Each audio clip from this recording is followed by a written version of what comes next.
మన ఇద్దరి గురించి అందరూ తప్పుగా మాట్లాడుకుంటున్నారు. మన ఇద్దరి మధ్యలో ఏదో ఉందని టామ్ చేస్తున్నారు.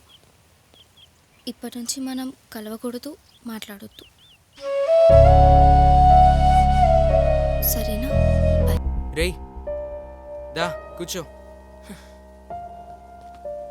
వాడు ఏ ఉద్దేశంతో అన్నాడో తెలియదు కానీ మీ ఇద్దరి మధ్యలో మాత్రం ఒకటి ఉందిరా.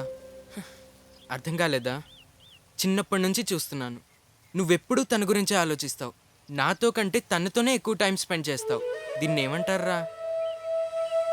తన కొంట్లో బాగాలేక ఒక్కరోజు ఇంట్లో ఉంటే ఆ రోజు లీవ్ పెట్టుకొని వాళ్ళ ఇంటి చుట్టూ తిరుగుతూ ఉంటావు. దీన్ని ఏమంటారా?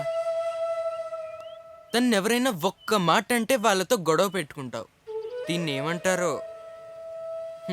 దీన్నే లవ్ అంటారా?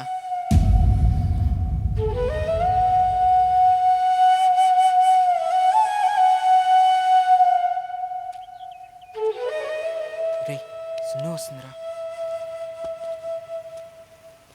శివ, నేను మళ్ళీ కలుస్తా.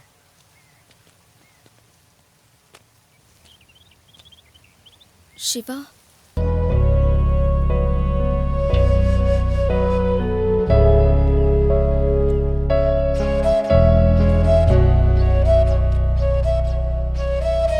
ఆయమ్మా నీకు 100 years రా. నీ గురించే మాట్లాడుతున్నావు, నువ్వే వచ్చేసావు. ఎలా ఉన్నారు? సూపర్. మొత్తానికి డాక్టర్ కావాలనుకున్నావు, అనుకున్నది సాధించేశావు. How do you feel? Amazing uncle, మీరే కదా నాకు ఇన్స్పిరేషన్. మీ అంత కాకపోయినా మీ దాంట్లో కొంచెం రీచ్ అయినా దట్స్ ఎనఫ్ అంకుల్. కొంచెం ఏంటి తల్లి, మీ నాన్న నాకంటే బోల్డ్ అంత చేస్తాడు. నన్నెందుకు ఇన్వాల్వ్ చేస్తున్నావురా? నీ టాలెంట్తో నువ్వు పైకొచ్చావు. తను కూడా నీలాగే పైకి రావాలని కోరుకుంటున్నా. ఆల్ ది బెస్ట్ అమ్మా.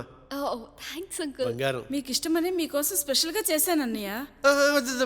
అయ్యో, వాడికేంటి, డిఫరెంట్ ప్లేసెస్లో డిఫరెంట్ ఫుడ్. మన ఫుడ్ ఎక్కడ పడుతుంది? ఫుడ్దేముందిరా, ప్రపంచంలో ఎక్కడైనా దొరుకుతుంది. కానీ ప్రేమ మాత్రం మీ ఇంట్లోనే దొరుకుతుంది.